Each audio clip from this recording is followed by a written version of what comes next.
Bismillahirrahmanirrahim. Assalamualaikum warahmatullahi wabarakatuh. Alhamdulillahirrabbilalamin. Wabihi nasta'inuhu ala umuri dunia waddin. Wassalatu wassalamu ala ashrafil anbiya'i wal mursalin. Sayyidina wa maulana Muhammadin wa ala alihi wa sahbihi ajma'in amma ba'du.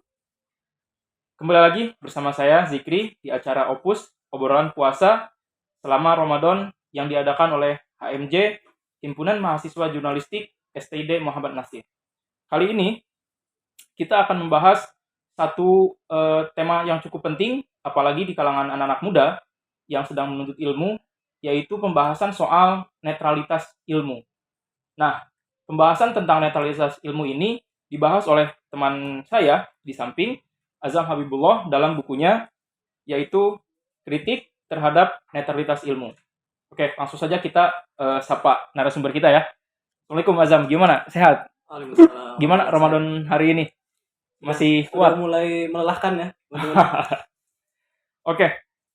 Nah, bicara soal netralitas ilmu, ini tentu jadi pembahasan yang menarik tentunya di kalangan anak muda.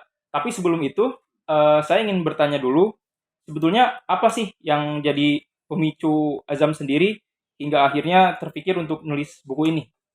Oke. Bismillah. Nah, jadi awalnya kenapa sampai bisa menulis buku yang alhamdulillah ini buku kelima ya, ini buku kelima saya, Kritik Terhadap Konsep Netralitas Ilmu.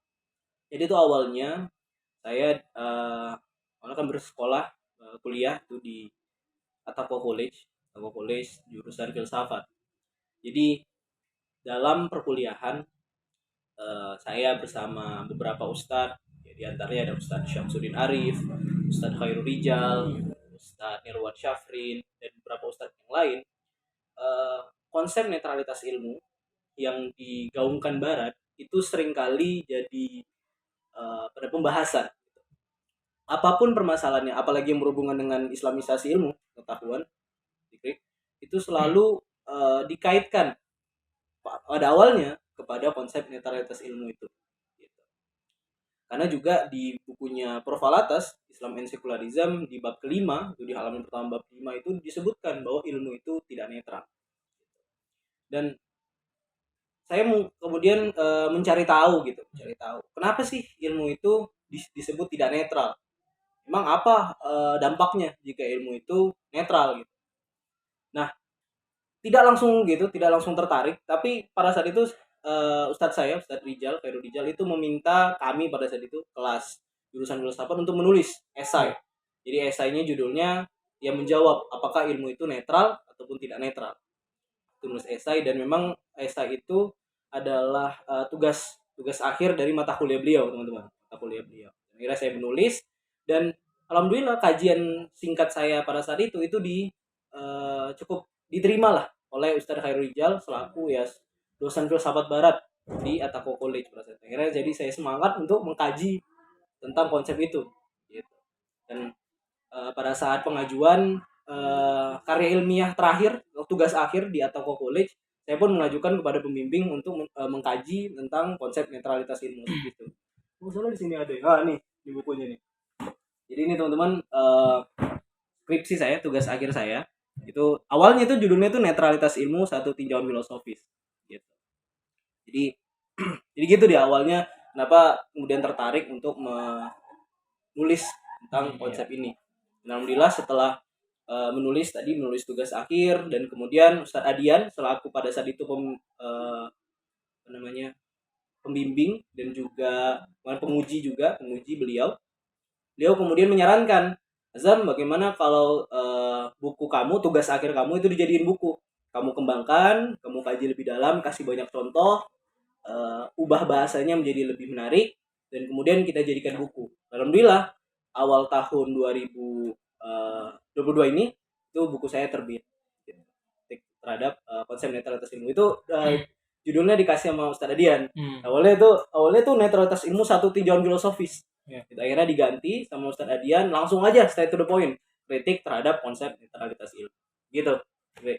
Nah, tadi kan sempat dibahas juga bahwa Azam ini ikut kelas filsafat, jurusan filsafat. Tentu kalau dalam filsafat itu banyak pembahasannya gitu. Nah, tapi kenapa memilih pembahasan soal netralitas ilmu ini? Apa sebetulnya yang menarik dari netralitas ilmu sehingga bagi Azam sendiri menarik untuk dikaji juga gitu. Ya gini, saya ngelihat itu sebenarnya dari fenomena ini ya, fenomena keilmuan sekarang, karena kita bisa lihat ya teman-teman bahwa ilmu itu sudah sangat luar biasa.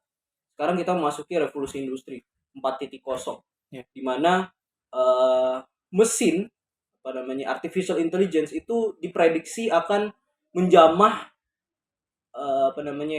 pekerjaan-pekerjaan manusia. Kan nanti mungkin dokter dan ekonom, akuntan itu bisa mungkin pekerjaan-pekerjaan yang kemudian dialihkan kepada artificial intelligence. Bisa jadi beberapa pekerjaan diprediksi akan hilang nanti beberapa tahun ke depan gitu. Artinya ilmu pengetahuan kita sekarang, ilmu pengetahuan modern itu sudah berkembang sangat luar biasa. Makanya ada satu diktum tuh ya, scientia potentia est. Jadi knowledge is power gitu ya. Yeah. Ilmu adalah kekuatan. Nah, seiring perkembangan ilmu pengetahuan itu selalu dibicarakan sebenarnya di filsafat, terutama filsafat ilmu tentang epistemologi, itu apakah ilmu itu netral atau tidak. Karena memang saat kita melihat perkembangan ilmu pengetahuan, seakan-akan ilmu pengetahuan itu lepas dari diri manusia gitu. Seakan dia punya diri sendiri, punya wujud sendiri, sehingga dia bisa berkembang tanpa bantuan manusia gitu. Artificial intelligence itu kan begitu. Walaupun awalnya memang dibangun oleh manusia, tapi kan dia bisa berpikir sendiri, bisa melakukan hal sendiri gitu. Dan akhirnya saya pun tertarik gitu. Kalau misalnya pekerjaan-pekerjaan kita itu digantikan oleh robot misalnya, terus peran kita apa gitu. Jadi apakah mereka ilmu itu bisa menjadi bebas dari nilai-nilai, bebas dari tujuan-tujuan kemanusiaan, apakah bisa sebenarnya ilmu itu. Itu saya mungkin itulah yang membuat saya tertantang sebenarnya, tertantang untuk menulis tentang konsep ini, karena didukung juga, di-support juga oleh lingkungan kita pada saat ini ya, fenomena COVID-19. Karena pada saat pandemi, teman-teman, saat pandemi, orang-orang ketika melihat virus itu bilang bahwa mau agama apapun gitu ya, kalau kena virus ya, kalau misalnya virusnya lebih ganas ya mati aja gitu. Vaksin atau obat kalau dimasukin ke orang yang kena COVID, positif COVID, kemudian dia bereaksi dan dia bisa sembuh gitu. Mau dia agamanya apa aja, mau dia menganut nilai apa aja, itu ya ilmu tentang obat nggak akan berubah gitu. Fungsi dari obat itu juga tidak akan terpengaruh oleh keyakinan kita gitu ya teman-teman. Paradigma dalam pikiran kita, tujuan-tujuan hidup kita itu nggak berpengaruh kepada obat yang masuk gitu. Jadi artinya ilmu kedokteran ya ilmu yang netral gitu. Salah satu contohnya adalah pandemi ini misalnya. Ketika orang kena COVID-19, terus dia dapat obat-obatan dari kedokteran modern, itu ada nih orang-orang yang berkata, ya mau dia beragama apapun, dia menganut nilai apapun, kalau misalnya dia disuntik vaksin, dia bakal kebal. Jadi ilmu itu bisa berlaku untuk siapa aja. Jadi intinya ilmu itu universal. Gitu. Nggak ada tuh bisa kita libatkan nilai-nilai agama di dalam ilmu kita meracik obat. Apakah kita meracik obat dengan kita tidak mengatakan bismillah, dengan memakan obat dengan bismillah, itu punya perbedaan. Nah, misalnya gitu. Banyak pertanyaan-pertanyaan, katanya pertanyaan awam orang-orang seperti itu gitu. Karena bagi mereka kalau misalnya pisau itu ya, itu ilmu tuh kayak pisau. Jadi mau dipakai kepada siapa aja ya tergantung dengan tujuan orangnya gitu. Gitu ya. Jadi ilmu itu ya netral, ilmu tuh universal gitu. Nah, itulah yang akhirnya mendorong saya. Kenapa? Karena memang kita sebagai mahasiswa, apalagi mahasiswa Islam yang belajar pemikirannya Syekh Muhammad Naqib Al-Atas yang mengusung topik tentang Islamisasi ilmu pengetahuan, ada teorinya Prof. Altas dan para murid-muridnya bahwa ilmu itu bisa dimasukkan oleh nilai-nilai agama gitu. Nah, ini kan bertolak belakang nih. Yang satu ingin menolak agama, nilai-nilai agama, nilai-nilai keyakinan ke dalam ilmu. Yang satu lagi pengen masukin nilai-nilai agama itu, gitu kan. Itu jadi kan bertolak belakang. Mana nih yang benar gitu ya? Ilmu yang bebas nilai, bahasanya gitu ya, ilmu yang itu bebas nilai, atau ilmu yang syarat akan nilai, terutama kalau misalnya kita muslim yang syarat nilai-nilai agama gitu. Jadi itulah yang akhirnya mendorong saya untuk ya tertantang lah untuk menulis buku ini. Iya. Oke, menarik banget teman-teman. Jadi apa ya? Netralitas ilmu ini satu pembahasan yang mungkin gak akan pernah selesai juga mungkin ya. Mungkin ya. Karena ya panjang juga gitu. Bahkan dalam buku ini pun teman-teman kita Azam ini banyak membahas soal apa namanya bagaimana Barat itu mengagung-agungkan juga kan soal ilmu, soal rasionalisme, empirisisme, tapi tidak pernah apa namanya mengaitkan nilai-nilai di dalamnya gitu kan. Wahyu dan segala Ya, macam. wahyu dan segala macam. Nah, masuk nih kita ke netralitas ilmu nih. Sebetulnya arti netral sama ilmu itu apa sih sebetulnya? Nah, ini Kang, kalau misalnya netral itu disangkut pautkan dengan ilmu, artinya gini, mudahnya gini, ada satu garis nih, teman-teman, garis bilangan, terus di tengahnya itu kalau misalnya kita tahu belajar garis bilangan dalam matematika, di tengahnya tuh nol ya, di tengahnya tuh nol dan kanannya itu 1 2 3, kiri itu -1 -2 -3 dan seterusnya. Nah, orang-orang yang melihat ilmu itu berada di titik nol. Dia tidak ke kanan dan tidak ke kiri. Dia punya, katakanlah ya, punya nilai independennya sendiri gitu. Mungkin dia punya nilai, tapi dia independen, dia dari dirinya sendiri, cara mandiri gitu, dan tidak bisa diarahkan ke kanan maupun ke kiri gitu. Jadi nggak boleh itu ilmu itu dilibatkan dengan nilai-nilai agama, ajaran-ajaran agama, keyakinan dan lain-lain. Nah, contohnya teman-teman bisa nonton, ada satu film ini sebagai contoh untuk memahami apa itu netralitas ilmu, konsep netralitas. Teman-teman bisa nonton satu film namanya Don't Look Up. Don't Look Up ini film yang dibintangi oleh 2 aktor ternama, Leonardo DiCaprio sama Jennifer Lawrence. Ya, kita kenal ya, beberapa teman-teman yang mungkin sering nonton film, kenal lah dengan 2 tokoh ini gitu ya. Nah, film ini menarik karena mengusung tema tentang lingkungan. Mengusung tema tentang lingkungan, di mana Leonardo DiCaprio dan Jennifer Lawrence itu menjadi seorang 2 orang astronom. Jadi 2 orang ini astronom, Leonardo DiCaprio-nya profesor dan Jennifer Lawrence itu dokter, murid dia. Mereka sama-sama di fakultas astronomi lah istilahnya gitu, meneliti benda-benda angkasa dan lain-lain. Nah, di cerita itu, di film tersebut, mereka menemukan fakta bahwa sebentar lagi bumi akan dihantam oleh asteroid, oleh meteor gitu, meteor besar yang kalau nggak salah 6 bulan lagi gitu ya, dalam film itu 6 bulan lagi akan menghantam bumi dan menghabisi seluruh manusia atau seluruh makhluk yang ada di muka bumi. Nah gitu kan. Dan mereka sebagai seorang astronom, seorang ilmuwan itu kan merasa perlu memperingatkan masyarakat, merasa perlu mengingatkan pemerintah untuk bertindak menghadapi bencana tersebut gitu ya. Nah, akhirnya mereka bertemu dengan Presiden Amerika. Mereka bertemu dan ternyata mereka menemukan orang-orang pemerintahan, orang-orang media di sekitar mereka itu menganggap pernyataan mereka, penelitian mereka itu hal yang konyol. Jadi bahkan pemerintah itu sempat memanfaatkan fakta penelitian yang mereka bikin gitu, itu sebagai alat kampanye mereka.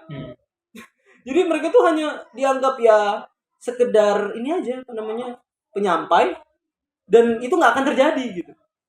Itu nggak penting lah istilahnya, nggak penting kita memikirkan meteor, memikirkan kerusakan bumi, itu nggak penting gitu. Padahal 2 astronom ini, si Leonardo DiCaprio sama Jennifer Lawrence, itu udah mati-matian datang ke Presiden Amerika, datang ke media, tapi sama media itu diketawain.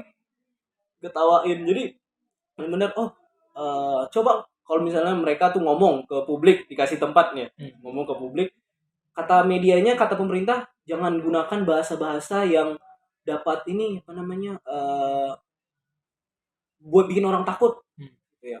Padahal seorang astronom, seorang ilmuwan ya harus mengatakan ya apa adanya gitu. Tapi karena tekanan dari media, tekanan dari pemerintah gitu, akhirnya mereka ya terikut dengan narasi-narasi yang beredar gitu ya. Makanya mereka akhirnya malah jadi gak jujur dalam menyampaikan fakta penelitian yang mereka sudah dapat gitu. Iya.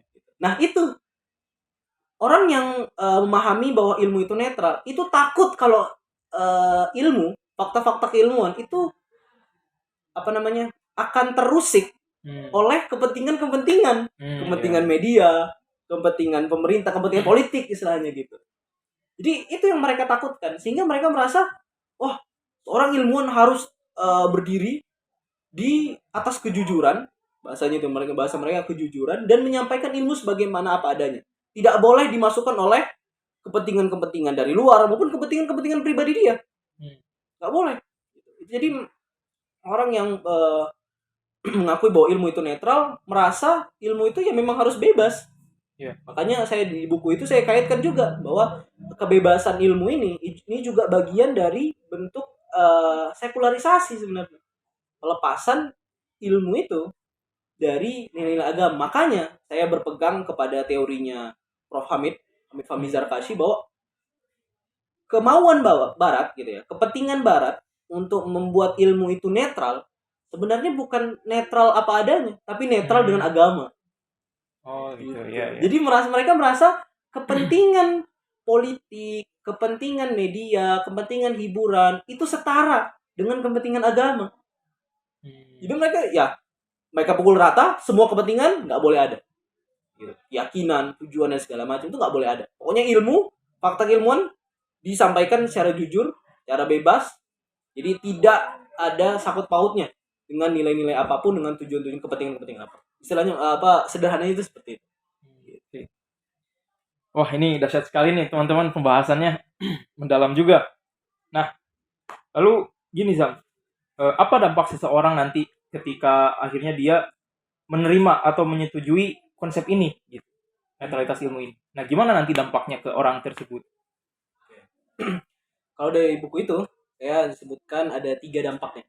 Ada 3 dampak ketika orang memahami bahwa ilmu itu netral. Yang pertama adalah mereka kehilangan tujuan dalam menuntut ilmu. Jadi ketika orang menuntut ilmu ya untuk menuntut ilmu aja, mencari ilmu aja. Sama kayak analoginya Ustadz Budi yang pernah disampaikan dalam kelas filsafat ilmu Sekolah Tinggi Muda Awam Munatsir sebelumnya. Itu beliau pernah bilang bahwa orang barat itu ketika mencari ilmu itu seperti orang yang kehilangan dompet dan dia hanya mencari. Nah, ketika ada orang yang menemukan dompetnya terus memberikan ke dia nggak mau. Karena dia pengen mencari aja. Mereka senang. Dia senang mencari itu. Ketika orang memberikan dompetnya, mereka nggak mau. Itu sama kayak orang barat. Orang barat mencari agama. Tapi yang mereka lihat bahwa agama itu ya hanya untuk dicari. Hanya untuk diteliti. Bukan untuk diyakini, dipahami, ataupun diamalkan. Gitu ya. Jadi tujuan ilmu mereka ya hanya mencari. Gitu. Itu yang pertama. Tujuan ilmu itu jadi sangat kering. Makanya kata Habermas itu ketika orang yang memahami bahwa ilmu itu netral, itu kegiatan dia dalam menuntut ilmu itu jadi kering gitu. Ya gimana ya kalau misalnya kita menuntut ilmu pasti kan ada. Walaupun ya mungkin kita tidak langsung kaitkan dengan akhirat misalnya. Jadi kita menuntut ilmu, misalnya kita kuliah S1, S2, S3 sampai tinggi gitu.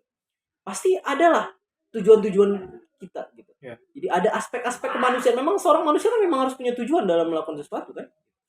Jadi kita pengen bahagiakan orang tua kita pengen kerja yang yang bikin kita jadi banyak uang misalnya gitu. Nah, gitu makanya kan niat itu penting dalam Islam. Niat itu penting dalam. Makanya kata ya Imam Ghazali kan ilmu bila amalin junun. Orang yang berilmu tapi tidak mengamalkan ilmunya itu orang gila. Karena ilmu itu harus diamalkan. Jadi tujuan pengamalan itu ada dalam ilmu. Yang pertama, jadi kehilangan tujuan dalam menuntut ilmu. Yang kedua adalah penolakan terhadap metafisika. Ya berkaitan dengan wahyu dan lain-lain dan sebagainya. Nah, ketika orang memahami atau melepaskan akar keagamaan dalam ilmu, artinya hal-hal yang metafisik yang di luar dari yang fisik, berarti kan meta kan maksudnya di luar yang fisik. Ya di luar dari panca indera mereka yang mereka nggak bisa melihat itu secara indrawi, nggak bisa menalar itu secara akal, itu mereka tolak hal-hal yang luar itu. Makanya kan sumber dari netralitas ilmu itu paham positivisme, paham yang berakar dari paham empirisisme. Jadi sesuatu itu harus ada, dan ada itu harus yang terindra Iya, iya. gitu. Iya, iya, betul.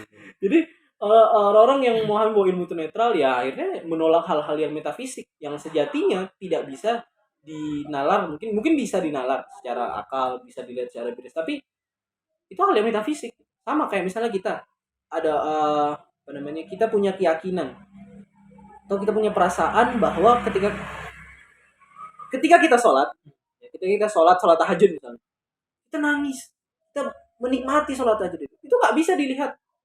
Ya kan itu hal yang katakanlah metafisik gitu. Hal itu kalau misalnya ada seorang ilmuwan barat yang namanya Ayer dalam bukunya Truth and Logic, dia bilang pengalaman-pengalaman keagamaan seperti itu baginya itu adalah cara orang untuk menipu dirinya sendiri sebenarnya.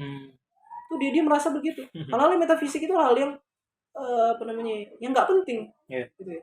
Mungkin ya kita nggak tahu gitu. Kita nggak tahu apakah itu benar atau salah gitu. Nggak ada cara untuk menilai itu benar atau salah. Makanya hal yang metafisik itu ditolak. Itu yang kedua. Yang ketiga, puncaknya adalah munculnya sains sekuler. Jadi ilmu itu ketika dia dilepaskan dari akar agamanya, maka nilai-nilai atau aspek-aspek lain yang di luar dari agama, yang lepas dari agama, hal-hal yang berkaitan dengan ya cuman asumsi doang, itu masuk ke dalam ilmu. Contohnya apa? Misalnya yang sering apa namanya, dikaitkan atau dicontohkan oleh guru-guru kita itu kayak teori Darwin misalnya. Teori bahwa manusia itu berasal dari monyet. Itu kan hal-hal yang metafisik. Wahyu sebenarnya udah ngasih tahu bahwa nenek moyang kita itu Nabi Adam, manusia. Gitu, bukan dari monyet. Tapi karena ilmu itu tadi sudah menjadi sekuler, sudah dilepaskan dari hal-hal yang metafisik. Ilmu itu menjadi ya apa namanya ya? Tidak katakan tidak sakral lah gitu. Ya, tidak sakral, dan akhirnya ya kita bisa bilang aja bahwa apa anehnya gitu ya. Menurut ilmu sains manusia itu berasal dari monyet. Menurut ilmu agama manusia itu berasal dari manusia lain, misalnya dari Nabi Adam gitu ya. Itu kan jadi bertolak belakang gitu. Itu makanya dampak dari sains sekuler. Sama juga misalnya ketika contohnya nih ya, ilmu itu jadi sekuler, itu sama juga dengan ilmu biologi. Itu contohnya ada penelitian yang saya tulis juga, itu penelitiannya Du Bois. Jadi Du Bois ini seorang peneliti rasisme di dunia barat. Jadi dia bilang ternyata di ilmu biologi sendiri itu sudah sangat rasis. Jadi dia sebutkan bahwa orang-orang barat itu, orang yang para ahli biologi itu membuat ilmu biologi sedemikian rupa. Jadi kita meyakini bahwa tengkorak orang kulit hitam itu berada hanya satu tingkat di atas tengkorak monyet. Gitu. Jadi sampai segitunya mereka menyampaikan apa namanya, memasukkan hal yang bukan ilmu, hanya asumsi-asumsi gitu. Mereka masukkan gitu. Makanya ilmu jadi lepas dari akar agamanya. Ya, kalau misalnya dalam konteks tadi rasisme tadi akhirnya menimbulkan kerusakan sosial dan segala macam. Kan itu tiga. Pertama tadi memang tujuan ilmu jadi hilang. Yang kedua terjadi penolakan terhadap metafisika. Yang ketiga muncul ilmu-ilmu sekuler atau sains sekuler.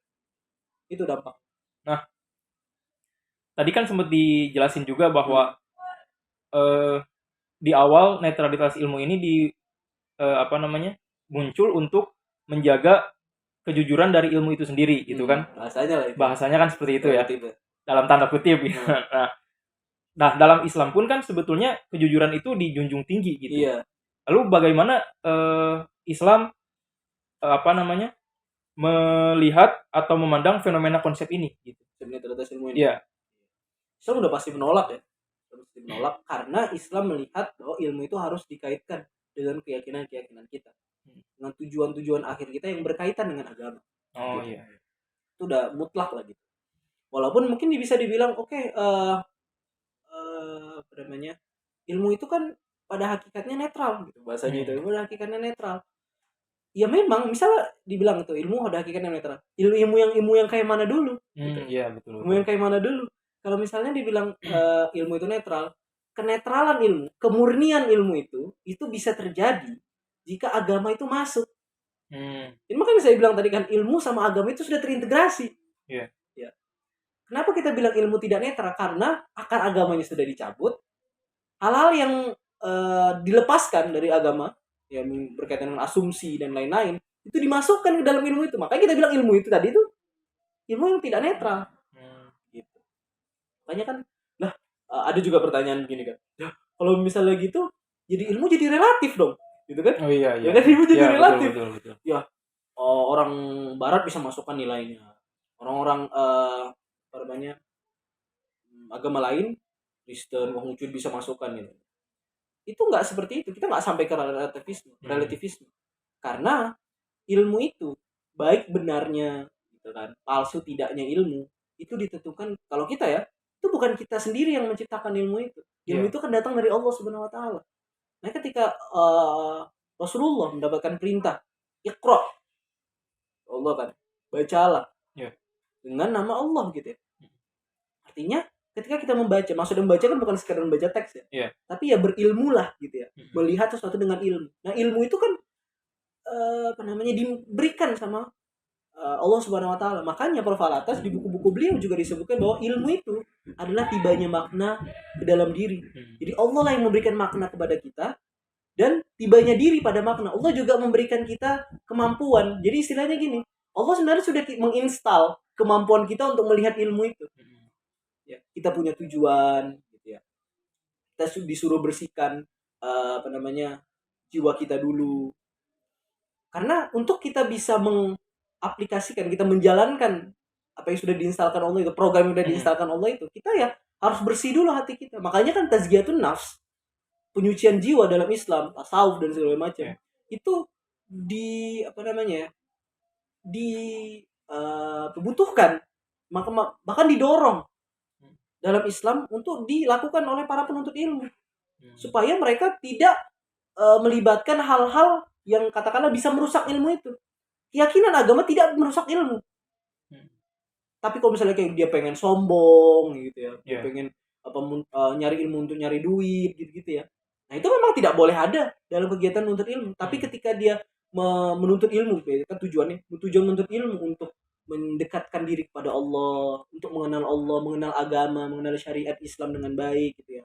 Dia bisa memberikan argumentasi yang kuat dengan ilmu dia. Misalnya dia ilmu matematika, ilmu astronomi, dia bisa menjelaskan ayat-ayat Allah Subhanahu Wa Taala, penjelasan-penjelasan ulama dengan argumentasi di bidang yang dia kuasai. Itu nggak apa-apa. Karena tujuannya itu begitu. Tujuannya itu dia udah kuat, dan memang itulah tujuan ilmu itu gitu. Ya, betul. Gitu. Jadi Islam tuh memandang ilmu tuh seperti itu.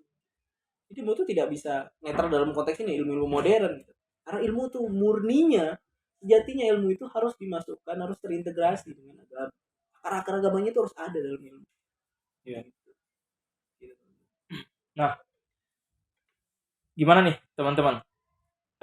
Penjelasan dari teman kita Azam ini benar-benar satu penjelasan yang harus bisa memunculkan semangat kita, khususnya dalam menuntut ilmu agama gitu. Karena tadi kan dijelaskan juga bahwa ilmu itu kan datangnya dari Allah gitu. Sementara kalau kita tidak mengenal Allah, ya bagaimana kita bisa mengetahui ilmu tersebut? Nah, jadi pesan tadi yang bisa kita tangkap dari teman kita Azam adalah netralitas ilmu ini jika tidak kita tanggapi dengan baik, jika tidak kita respon dengan baik, itu nanti puncaknya adalah sekularisasi tadi kan, gitu. Akhirnya kita ya sudah gitu, ngapain bawa-bawa agama ke ranah-ranah seperti ini gitu. Ilmu kan netral, ini kan netral, itu kan netral. Akhirnya ya kosong dari agama gitu. Nah, sebelum ditutup mungkin ada statement closing dari Azam. Ya, teman-teman ya, untuk ya teman-teman yang pengen baca buku ini, sebenarnya kalau misalnya dibilang nih, ini apa sih pentingnya membaca buku ini gitu ya? Ya. Karena udah judulnya berat gitu ya. Dia apa namanya bahasnya apa gitu ya gitu. Sebenarnya ya tujuan saya untuk menulis buku ini sebenarnya untuk membangkitkan, tadi ya sudah dibilang sama Kang Zikri, membangkitkan giroh kita dalam menuntut ilmu, sehingga kita punya tujuan dalam menuntut ilmu. Apalagi ilmu-ilmu yang berkaitan dengan ilmu agama. Karena memang kalau misalnya kita memahami bahwa ilmu itu netral, pasti ilmu-ilmu yang langsung berkaitan dengan agama, misalnya akidah. Yeah. Ilmu-ilmu yang ilmu fikih, usul fikih misalnya. Itu bisa terlepas dari kategori ilmu, gitu ya. Makanya orang jadi nggak semangat ya, ngapain belajar kan itu bukan ilmu. Iya, betul, Iya, betul, makanya betul. tuh dengan nulis ini saya pengen orang tuh semangat untuk menuntut ilmu, baik ilmu-ilmu yang katakanlah ilmu konvensional gitu ya, baik maupun ilmu yang syariat, ya, namanya yang berhubungan dengan Islam. Gitu. Jadi kita bisa memperkuat peradaban Islam ini dengan ilmu-ilmu kita. Itu sih yang tujuan saya. Oke, makasih nih Azam udah mau berbagi sedikit isi bukunya. Teman-teman yang ingin tahu lebih jauh soal konsep netralitas ilmu dan bagaimana Islam mengkritik konsep itu bisa dibaca di buku Azam, yaitu Kritik Terhadap Konsep Netralitas Ilmu. Nah, mungkin itu yang bisa kami sampaikan untuk hari ini. Nantikan episode-episode selanjutnya, tetap stay tune, dan jangan lupa untuk menyalakan notifikasi supaya nanti jika kita upload episode baru, teman-teman bisa langsung dapat. Barakallahu fiikum. Assalamualaikum warahmatullahi wabarakatuh. Waalaikumsalam.